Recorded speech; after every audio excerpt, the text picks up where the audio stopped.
하나님께서 우리에게 주시는 말씀은 신약성경 마태복음 16장 21절에서 24절까지의 말씀입니다. 신약성경 마태복음 16장 21절에서 24절의 말씀입니다. 마태복음 16장 21절에서 24절 말씀 봉독해 드리겠습니다. 이때로부터 예수 그리스도께서 자기가 예루살렘에 올라가 장로들과 대제사장들과 서기관들에게 많은 고난을 받고 죽임을 당하고 제3일에 살아나야 할 것을 제자들에게 비로소 나타내시니 베드로가 예수를 붙들고 항변하여 이르되 주여 그리 마옵소서 이 일이 결코 죽게 미치지 아니하리이다. 예수께서 돌이키시며 베드로에게 이르시되 사탄아 내 뒤로 물러가라. 너는 나를 넘어지게 하는 자로다. 내가 하나님의 일을 생각하지 아니하고 도리어 사람의 일을 생각하는도다 하시고 이에 예수께서 제자들에게 이르시되 누구든지 나를 따라오려거든 자기를 부인하고 자기 십자가를 지고 나를 따를 것이니라. 아멘. 하나님의 말씀입니다. 베드로의 삶을 묵상하고 있는 베드로 묵상 5번째 시간입니다. 지난 주일 우리 같은 본문인 마태복음 16장을 우리가 묵상을 하면서 베드로가 최고의 은혜를 경험한 장면을 함께 생각하였습니다. 너희는 나를 누구라 하느냐 물어보시는 주님께 예수님은 그리스도 곧 구원자라는 대답을 드렸던 베드로는 예수를 아는 것이 은혜라는 사실을 발견합니다. 예수님이 나의 죄의 문제를 해결하고 생명을 주시는 구원자이심을 아는 것이 우리가 누리는 최고의 은혜이고 최고의 복입니다. 이러한 은혜를 경험하고 또 이러한 은혜를 나누는 삶으로 초대를 받은 후에 오늘의 장면은 완전히 다른 반전의 이야기가 소개가 됩니다. 바로 예수께서 마태복음에서 처음으로 자신의 죽음에 대한 이야기를 예고하십니다. 오늘 본문 마태복음 16장 21절은 이렇게 말씀하지요. 이때로부터 예수 그리스도께서 자기가 예루살렘에 올라가 장로들과 대제사장들과 서기관들에게 많은 고난을 받고 죽임을 당하고 제3일에 살아나야 할 것을 제자들에게 비로소 나타내시니 예수님은 장차 예루살렘에 들어가셔서 십자가에 죽임을 당하시고 3일 만에 부활하실 것을 제자들에게 말씀하십니다. 이것이 이제 처음 말씀을 하시는 것이죠. 예수님의 입장에서는 이 말씀을 하는 것이 참 적절한 순간이라고 생각을 하셨던 것이 분명합니다. 베드로가 방금 전에 주님은 나의 구원자라는 놀라운 고백을 하였는데 예수님은 이참에 당신이 어떤 구원자인지 어떤 메시아인지를 알려주어야겠다고 생각하셨던 모양입니다. 그래서 예수님은 자신이 십자가에 죽으셔서 우리의 죄와 사망의 문제를 해결해 주실 구원자라는 사실을 오늘 본문으로부터 알려주기 시작합니다. 하지만 베드로에게 이런 구원자의 모습은 너무나 낯선 것이었습니다. 이것은 베드로가 기대하지 못했던 그리스도의 모습입니다. 베드로나 다른 유대인들이 생각했던 구원자는 힘이 있는 메시아입니다. 자신들 유대인들을 로마의 압제로부터 해방시켜주는 힘과 능력을 가진 구원자입니다. 오히려 이 압제자들인 로마인들의 손에 힘없이 죽어가는 사람이 메시아일 수는 없는 법입니다. 그래서 오늘 본문에서 베드로는 예수님의 길을 막아섭니다. 오늘 본문 22절 말씀이지요.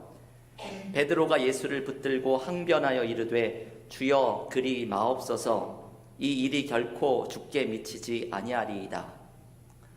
여러분, 이 구절을 영어 성경으로 읽어보면 인상적인 표현들로 번역합니다. 예수를 붙들고 라는 표현을 영어 성경은 took him aside 라고 번역합니다. 이런 뜻이죠. 길 옆으로 예수님을 잡아 끌어내리는 것이죠. 그리고 항변하여 라고 번역된 표현을 영어 성경은 rebuke, 이게 꾸짖다라는 의미입니다. 야단치고 꾸짖는 것을 의미합니다. 영어 성경은 이 번역을 생생하게 전해주면서 베드로가 예수님이 나는 고난받는 구원자다 라고 말씀하시자 예수를 길 옆으로 잡아 끌어다가 세워놓고는 그러면 안 된다고 야단을 치고 있는 장면을 소개합니다. 여러분, 이것은 아무리 보아도 제자가 스승에게 할 태도는 아니지요. 하지만 해방시켜주는 구원자가 아니라 죽음을 당하는 구원자라는 말에 베드로는 화들짝 놀라서 예수님을 길에서 끌어내려 야단치는 제자가 됩니다. 여러분, 지금 베드로가 보여주는 것은 은혜를 가로막는 모습입니다.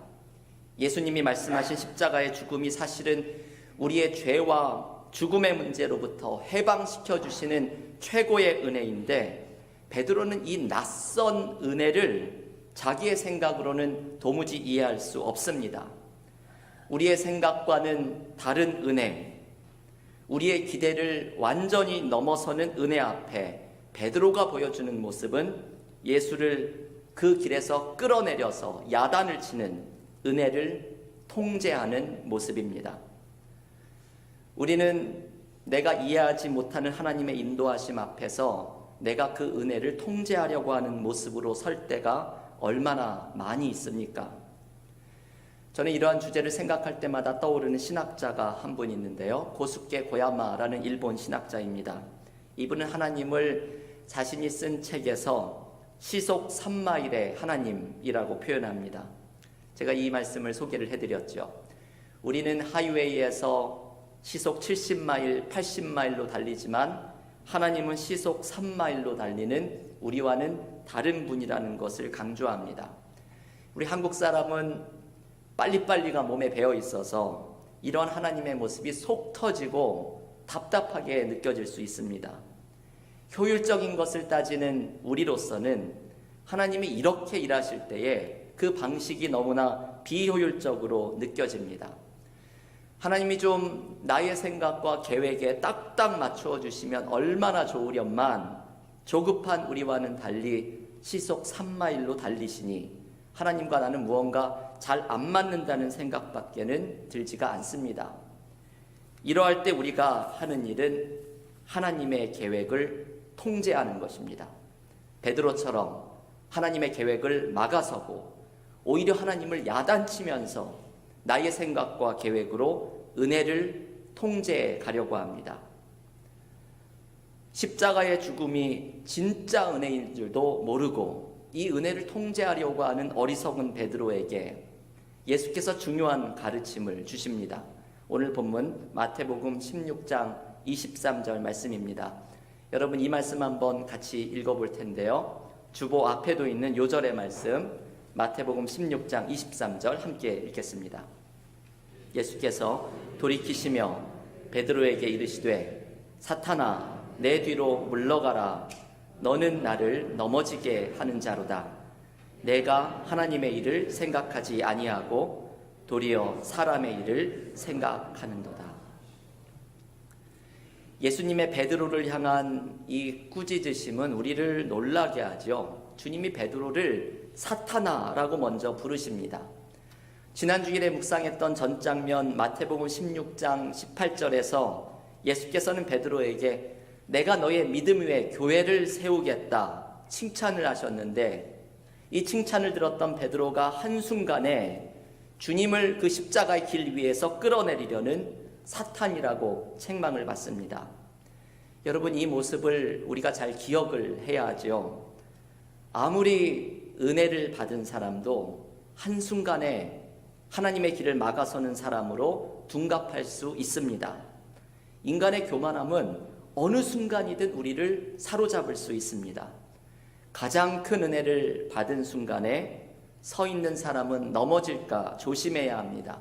본래 사단은 우리가 은혜를 받은 그 순간을 파고들려고 할 때가 많이 있습니다. 은혜를 막아서는 이 베드로를 향해서 예수께서는 두 가지의 중요한 말씀을 가르쳐 주십니다.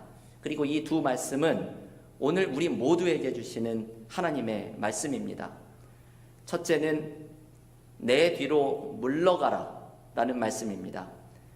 이것은 예수께서 베드로에게 베드로가 있어야 할 자리를 가르쳐 주시는 말씀이지요.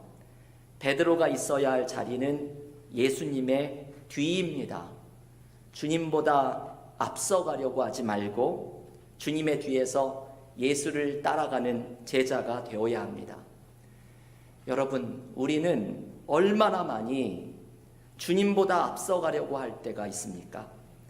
나의 열심이 참 지나쳐서, 이 열정이 지나쳐서 주님보다 앞서가려고 하고, 나의 지혜를 의지하여서 주님 없이 앞으로 내달리려고 하고, 나의 고집은 또 얼마나 강한지 내가 주님 앞에 서서 주님을 오히려 끌고 가려고 할 때가 많이 있습니다.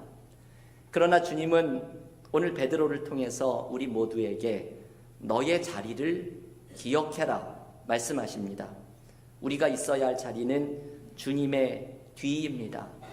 주님의 뒤에 서서 주님의 은혜를 경험하고 주님의 뜻을 구하고 겸손히 주님의 인도하심을 쫓아가는 사람들이 되어야 합니다.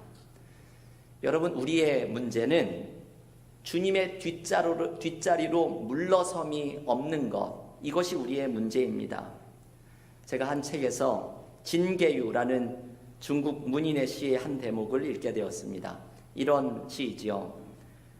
고요히 앉아본 뒤에야 보통 때의 기운이 경박했음을 알았다.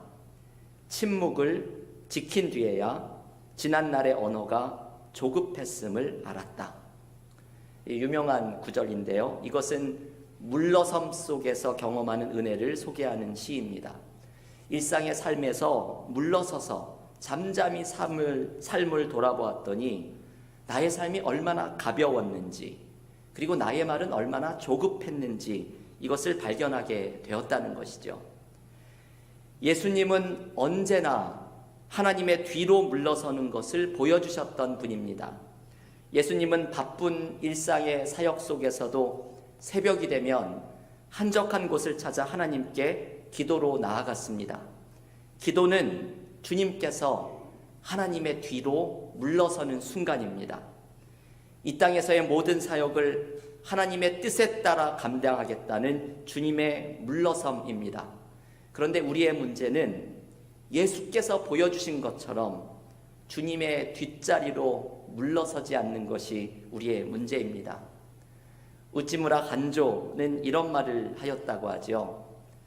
내가 아직도 약한 것은 내가 아직 강하기 때문이다. 이 역설적인 진리를 보여주는 문장입니다. 내가 아직도 약한 것은 내가 아직 강하기 때문이다. 우리가 삶에서 많은 문제와 어려운 일을 경험하게 되는 이유 가운데 하나는 내가 아직 너무 강하기 때문입니다. 나의 힘으로 감당하려고 하니 이것이 어렵습니다. 우리는 주님의 뒷자리로 물러나서 주님께서 감당하시도록 그 자리를 열어드려야 합니다. 사람들에게 널리 알려진 이야기 중에 이런 이야기가 있습니다. 어떤 아이가 무거운 짐을 옮기기 위해서 안간힘을 쓰고 있었습니다.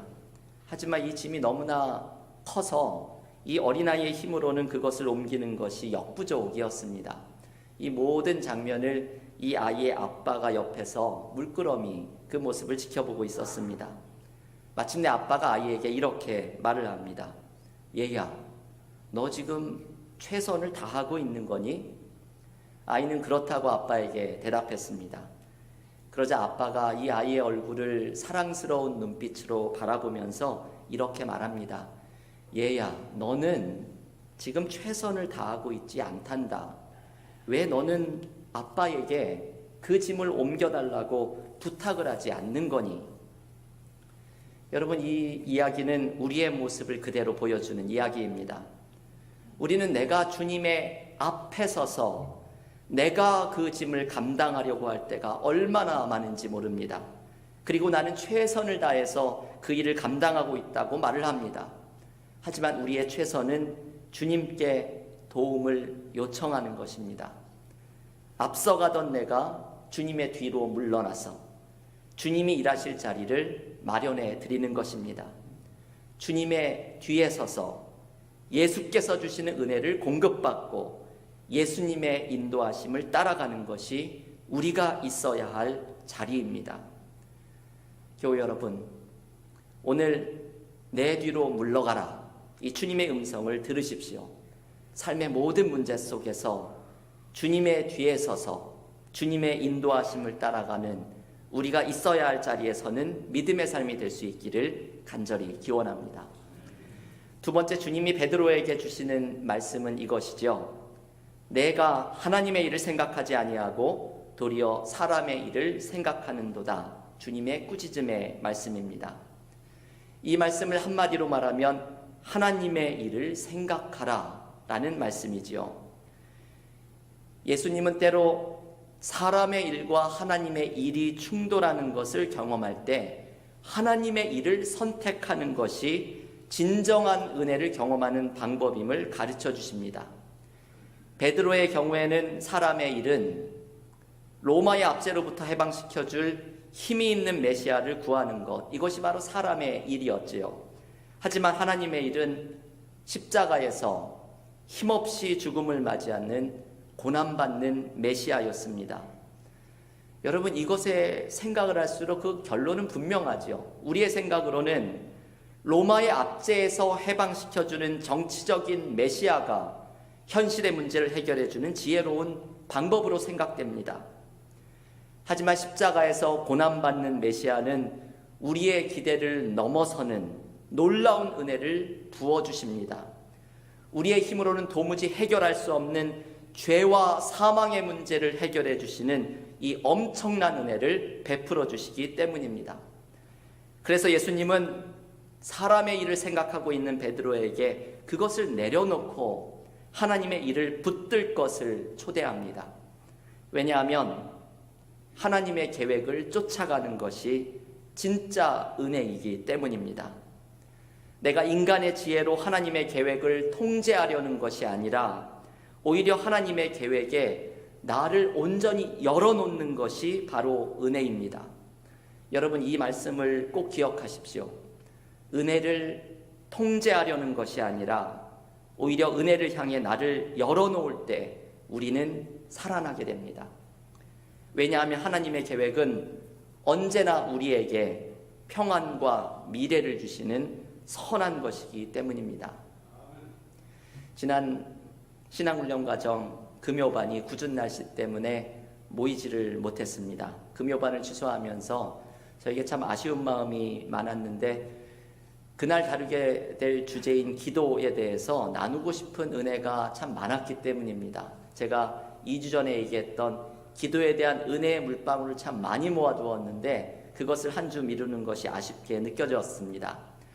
이번 주에 다루게 될 목요반부터 기도에 대한 내용을 시작을 하는데요. 이 주제에 대해서 제가 여러 가지 책을 참고하다가 아주 감동적인 책을 한 권 읽게 되었습니다. 김요한 목사님이라는 분이 지은 지렁이의 기도라는 책입니다. 요즘 나온 이 기도에 대한 책 가운데 가장 훌륭한 책으로 보여지는 책입니다.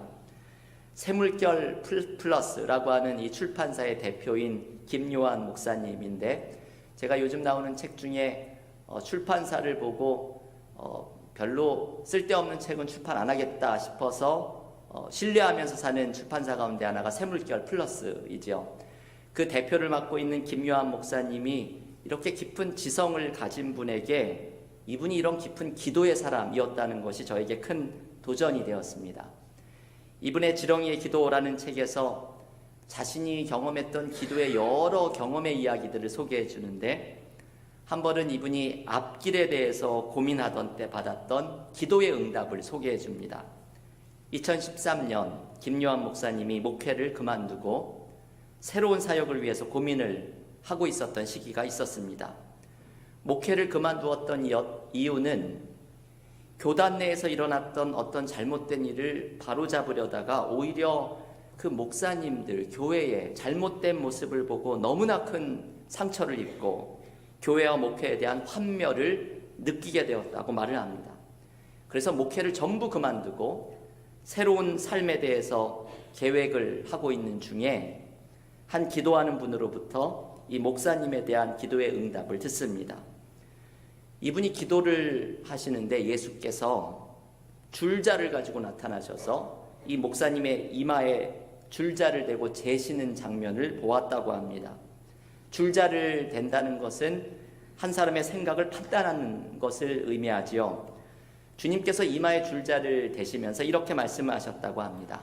요한아, 네가 머리도 참 좋고 아이디어도 많아서 나를 위해 무언가를 하려고 늘 시도하는데 그러다 보니 정작 내가 너를 위해 무슨 일을 할 수가 없구나. 그냥 네가 좀 가만히 있는 것이 나를 위한 일이란다. 이게 이제 기도의 응답이었다는 것이죠. 좀 가만히 있어라. 이런 기도의 응답을 받았던 것입니다.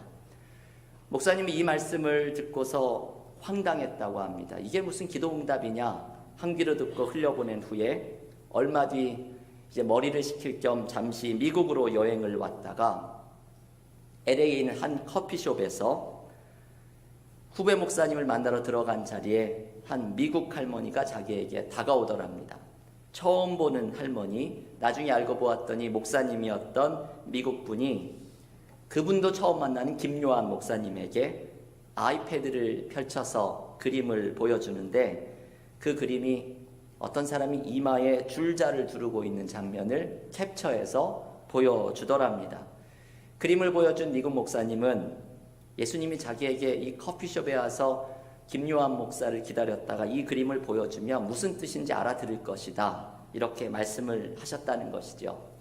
이 그림을 보면서 이 목사님은 망치를 얻어맞은 듯한 충격을 경험합니다. 좀 가만히 있어라. 이게 주님의 응답이었다는 것을 발견한 것이죠.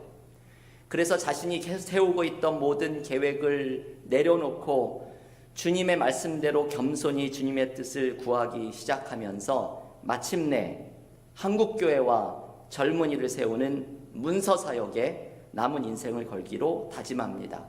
이렇게 새물결 플러스라는 출판 사역이 본격적으로 시작이 된 것이죠. 여러분, 이 목사님이 받은 기도의 응답이 참 좀 우습기도 하면서 많은 것을 생각하게 하죠. 네가 하려고 하지 말고 내가 하도록 좀 가만히 있어라. 우리는 우리의 머릿속에 있는 나의 계획을 내려놓고 하나님의 계획이 무엇인지를 분별하며 따라가야 합니다. 때로는 베드로가 경험한 것처럼 하나님의 일이라는 것이 메시아를 십자가 위에 매다는 이해할 수 없는 일일지라도 내가 하나님의 계획을 통제하려고 하지 않고 오히려 나를 하나님의 계획에 온전히 열어놓는 것이 은혜임을 신뢰하면서 나아가야 합니다. 교우 여러분, 나의 모든 욕심과 두려움과 고집과 계획을 내려놓고 하나님의 선하신 뜻을 신뢰하면서 따라가십시오. 주님의 뒤에 서는 것이 우리의 자리임을 기억하고 은혜를 통제하지 말고 하나님의 은혜에 우리를 온전히 열고 나아가는 믿음의 삶이 되십시오. 이러한 삶을 살아갈 때에 은혜가 우리를 양육하는 기쁨을 누리는 믿음의 삶이 되시기를 주님의 이름으로 간절히 축원합니다. 기도하겠습니다.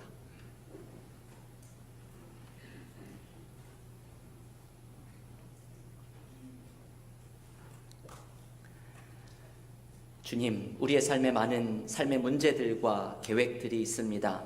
주님, 그 삶의 계획을 이끌어 나가면서 우리가 얼마나 때로 주님 앞에 서는 경우가 있는지 모릅니다. 오늘 예수께서 베드로에게 가르쳐 주신 내가 설 자리는 나의 뒤다 말씀하시는 주님의 음성을 들으면서 우리도 예수님의 뒤에 서서 예수께서 주시는 은혜를 늘 공급받고 예수께서 인도하시는 삶을 믿음으로 겸손히 따라가는 우리 믿음의 삶이 모두 되게 하여 주시옵소서.